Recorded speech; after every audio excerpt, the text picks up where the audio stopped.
हे बघ दादा, तू राहतोस मुंबईला. गावाकडे काय जी आपली जमीन आहे ना ती सर्व मलाच बघायला.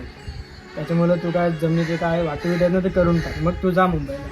ठीक आहे चालेल, उद्या बघूया आणि वाटतं करून टाकूया आणि मग मी जातो मुंबईला. ठीक आहे दादा, मी येतो. उद्याचं काय ते काम करून टाक.